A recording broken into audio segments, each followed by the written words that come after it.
Daisy and I are going to make a red velvet cake from scratch, but we're doing a little cheat. We haven't tried it before, but we're going to try it. This is Red Velvet Bakery Emulsion that I got at Hobby Lobby.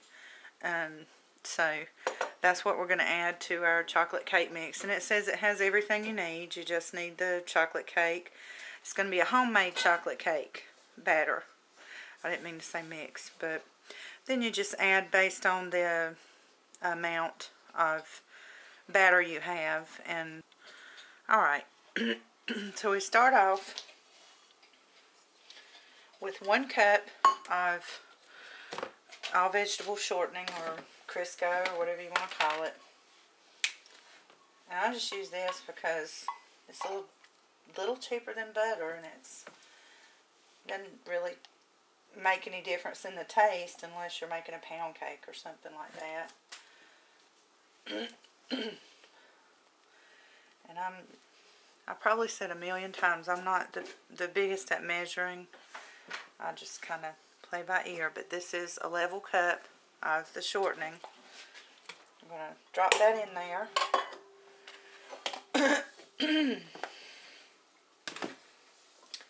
Then we're going to take, oh, that's so heavy, a level cup of sugar, white or granulated sugar.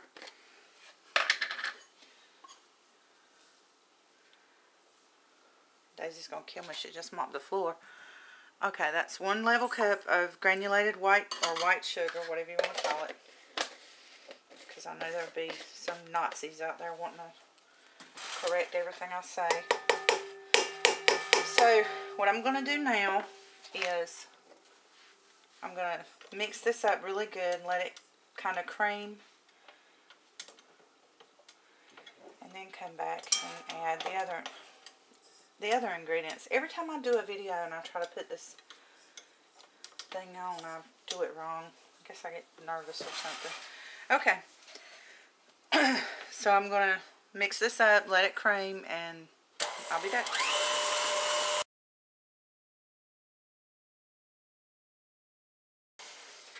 Okay. Let the butter and, the shortening and the sugar mix up. I'm just going to scrape down the sides. And to this I'm going to add 4 eggs. And these are, I think they're medium eggs, but sometimes it doesn't make much of a difference.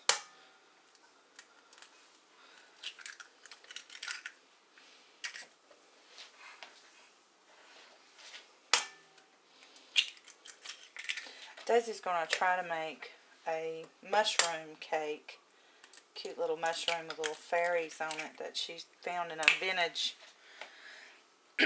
vintage cake book that I bought her at a flea market a couple years ago. So anyway, we're going to let the eggs and all the eggs, the sugar, and the shortening mix good, and then we'll come back and put the next ingredients in. While I've got this on the lowest speed, I'm going to drop in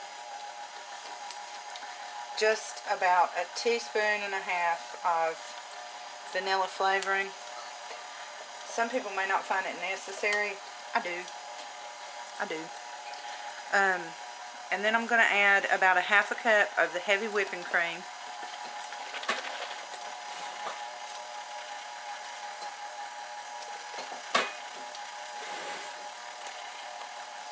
I'm going to speed it up a little bit so it'll mix good.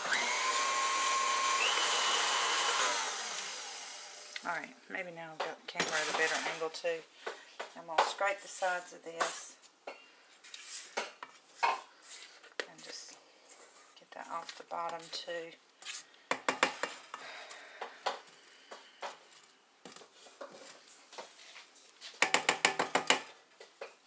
Now, I'm going to turn this back on the low speed again, and to this I am going to add about 3 heaping tablespoons of cocoa.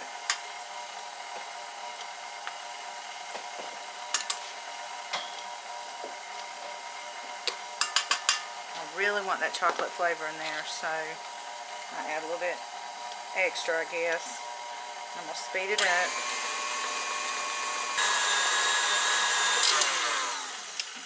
Once again, I'm going to shut it down and scrape it a little bit.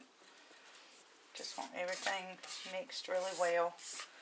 The top part of the mushroom, Daisy wants to do in red velvet, and the bottom in vanilla cake mix. And we're not doing a cream cheese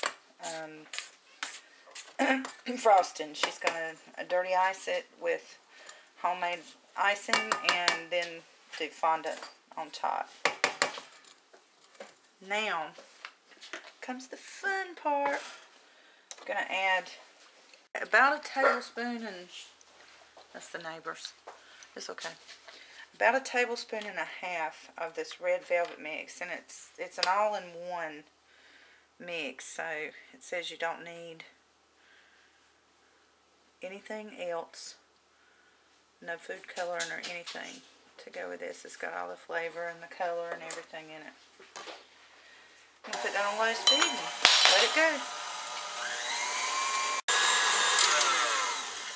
Okay, well, it's probably not as red velvety as it could be, but I think it's good enough for us. The cake is really good. I made one miniature one this morning for Daisy and Lily and Lexi's little tea party they had. I didn't make the red velvet, I just made the chocolate. It was really good, wasn't it, Daisy? Had a good chocolate flavor to it. It's really light and fluffy batter because I have not added flour yet. Give me the flour. That would have been horrible if we'd have cooked that without the flour. Okay, so lastly, we add 2 cups, one at a time, of self-rising flour. Like I said, I like self-rising flour because no mistakes in the mixing. And this is not an incredibly sweet cake because of all the icing and fondant that's going to be on it. I don't think it needs to be. If you want it to be a little bit sweeter, you can add another ½ cup of the white sugar or granulated sugar to it. And that will give it a little bit of a sweeter taste. Okay, I'm going to scrape it and let it mix a little bit more.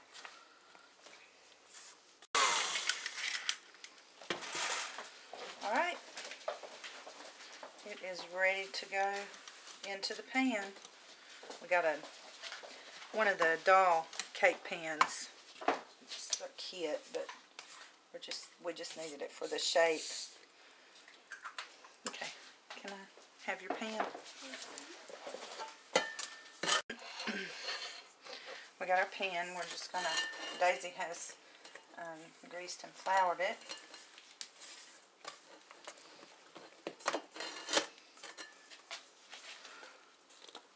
I've already got my oven preheated to 350.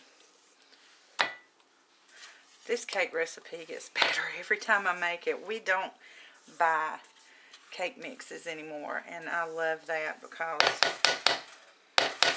it's fun to learn to make these cakes. My mom always did it, and I enjoyed watching her make cakes when I was a kid, and I think it just somehow sparked in me again to be able to make a homemade cake batter. Mama's real precise though. She uses her recipe every time and measures exactly, and I don't. So I'm trying to get this top as smooth as I can. It's a little bit of a thick batter. Probably could have added another little bit of whipped cream to it. Okay, so there we go. You see we got it filled about halfway. We're going to put it on my handy old pan here and stick it in my oven and make sure I've got room for it. And I get to show y'all my new stove. Alright, so we're going to shut that and let it cook. And peekaboo. We will come back and check on it and let you know how long it takes. Alright, there's our cake. I've already taken it out of the pan and turned it over. It actually looks a little more burnt or scorched, whatever you want to call it, in this light than it actually is. It got a little too dark. I'm not really crazy about those pans like this. The way they're made, they seem to be kind of cheaply made, and they don't cook the cake. They always seem to burn. They cook too fast on the outside, and then on the inside they're not done.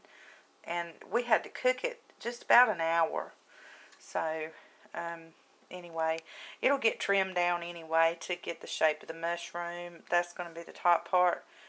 And I'm going to go ahead and mix up the bottom part. But that's our red velvet cake. And like I said, honestly, I swear it's not as dark as it's looking on my video. But it's okay. It's good on the inside. I think the outside just really cooked a lot. That's it. Hope y'all enjoyed the video. Peace, y'all. Bye-bye.